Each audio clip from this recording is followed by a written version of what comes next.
Our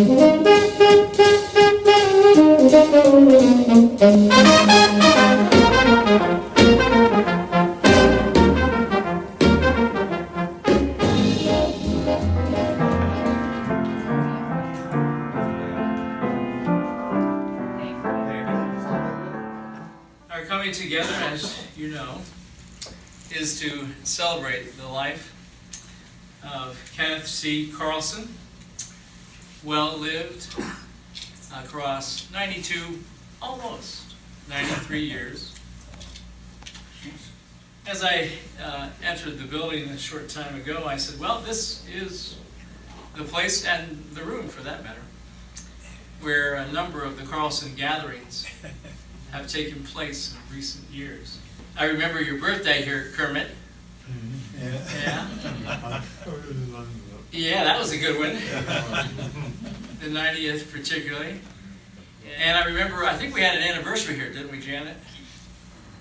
I think we had a coming together of that marvelous marriage that you and Ken have had all these years.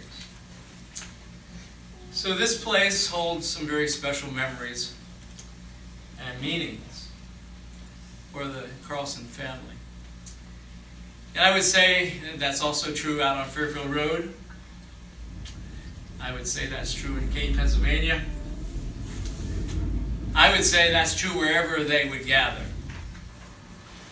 because I've always known them, as I'm sure many of you have, to be a family of love and care for each other. From the sublime, this is the ridiculous portion of the program, so just bear with me for a few minutes. What's red and smells like blue paint? Red paint. Where do you find a cow with no legs? Right where you left it. Okay. You know, things undone, we all have them. Things we meant to get to but couldn't. And when someone dies, well, Dad never got to use his 365-day of dad jokes. And so I am. And you're joining in me today to enjoy some of those dad jokes. My dad was an ordinary guy. He did things most other dads did of his age. He didn't brag much about them or talk that much about them. He worked a lot and complained about how I mowed the grass. For a few years, we were mortal enemies, or so it felt like to me. High school boys and their dads, well, sometimes that's pretty rough going.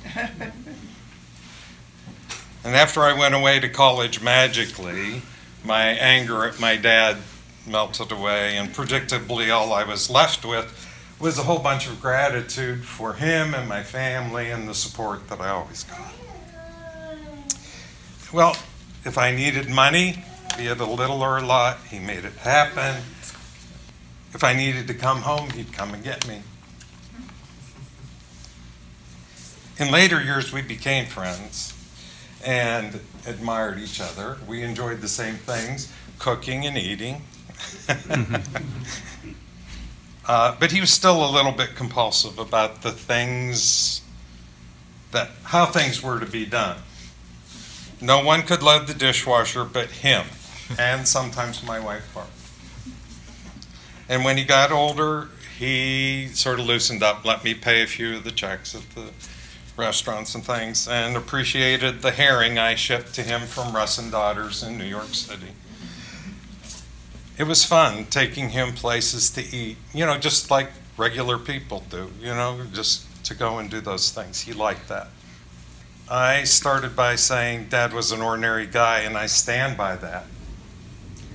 But only if your definition of ordinary includes incredibly generous, loving, loyal, and very sweet. He was an ordinary dad in a most extraordinary way. Oh, and from his brother Kerm says he was an extraordinary brother too, and a great guy who never let him down. Someone who had his back regardless of the mischief they got into, unlike my brother and I. And they did everything together. I'm going to leave you with this, because this is how I see the transition that we're going through. Death is nothing at all. I've only slipped away to the next room. I am I and you are you, whatever we were to each other, that we still are. Call me by my old familiar name, speak to me the easy way you always used to. Put no difference in your tone, wear no forced air of solemnity or sorrow. Laugh as we always laughed at the little jokes we enjoyed together. Play, smile, think of me, pray for me. Let my name be ever the household word that it always was. Let it be spoken without effect, without the trace of a shadow on it. Life means all that it ever meant. It's the same as it ever was. There's an absolute unbroken continuity. Why should I be out of mind because I am out of sight? I am but waiting for you, for an interval somewhere very near, just around the corner. I can hardly ever think of, excuse me, Dad without Mom. Because together they taught us as kids how to grow up, how to work, how to be honest, how to be trustworthy, how to always do the right thing. I always remember Saturday mornings as a kid, we'd sit and be watching cartoons. I can remember Mom and Dad sitting at the dining room table. And I can always imagine their conversation was always about their favorite son, me. How kind I was always to my brother and my sister. Dad's my hero.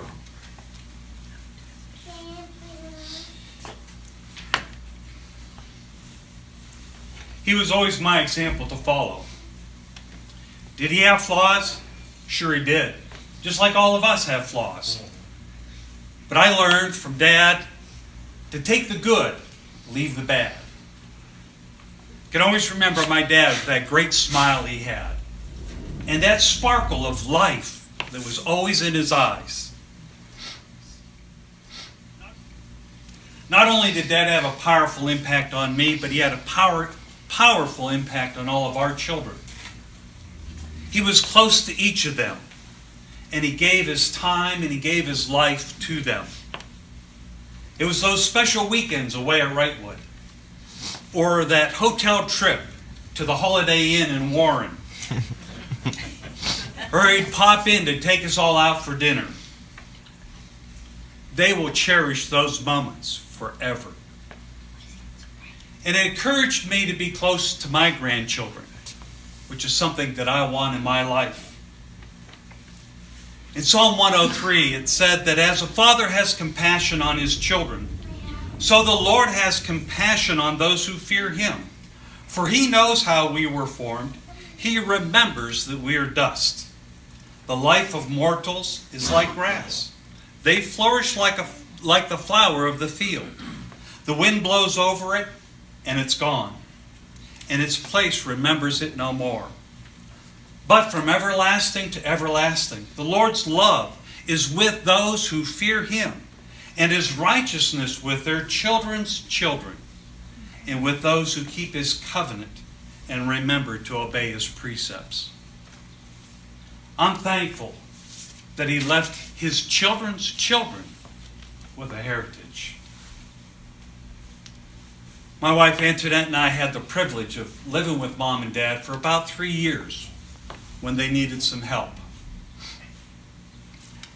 It had its issues, to be sure, because Dad had a way of doing things, like Clark said. As a matter of fact, Dad had his ways to do everything. As mentioned, there's only one way to load a dishwasher. It was Dad's way. There was only one way to put away the silverware, and that was Dad's way. And we all had to abide by it. But it was always at the end of the day. he'd always say good night and I love you. And that's the way Dad would always end every telephone call with us. He'd always say, I love you. And I feel sorry for kids that have never heard their dad say, I love you. We were immersed in hearing and seeing his love all of our lives. When tough times came into my life, Dad was always there for us. Dad planned. He planned everything. And when his plans to make sure that his wife and his brother were provided for, he knew he was done. I think he chose his time. My wife once told me and Dad that the Lord had spoke to her and said that Dad could choose the time that he left this earth. He could stay, he could go. And I believe that. Now, I'm not sure if Dad did, but I do know that when all Dad's plans had been fulfilled, he knew his work was done. We talked to him about eternity because we're all going to enter into eternity and where we'd spend it. Romans chapter 10 is always God's key to allow us the privilege to enter into heaven. And it says that if you confess with your mouth that Jesus is Lord and believe in your heart that God raised him from the dead, you shall be saved. And I know Dad took that key. And we were there that night, Clark, Pam, and myself, and Chris. And we were there, holding his hand and speaking to him and telling him it was okay, that everything's done and it's okay to go. We each told him that we loved him. And although Dad couldn't speak, we knew he loved each one of us. It was like in Genesis chapter 15, God was speaking to Abram. And he told Abram, he said, you, however, will go to your ancestors in peace and be buried at a good old age. And that night, Dad went in peace. And with his last breath, he joined his ancestor at a good old age. I just want to thank my dad for all that he's done for me, all that he's done for my family. And I want to end with his words. I love you.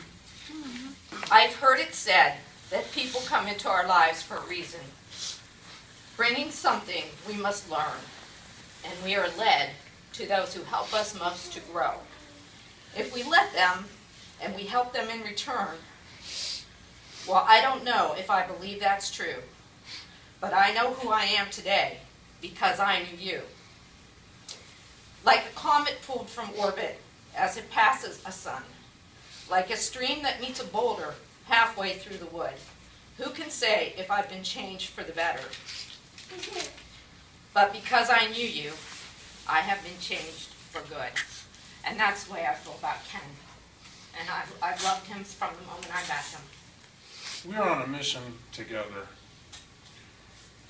He was Janet's knight in shining armor and the protector of his children and his grandchildren. I'm a knight in tarnished armor, a little mud, not quite so much shine. But Ken taught me how to keep it honest and how to partner with him. And our mission was, we do what we can in our way, whether it's loading the dishwasher this way or loading it that way. We had our differences, but we did agree that some things there was no need to quibble about. We were here for the same reason, take care of family, to be family. And Ken showed me the way, like the truth is straight ahead. And he did, I guess, like all our ancestors, like my dad, like my mom. They're a light in the darkness, perhaps, ahead, but they show us the way. And, well, we're all bound for glory. that may be. And I do believe it's going to be one heck of a hereafter party when we all get there. So.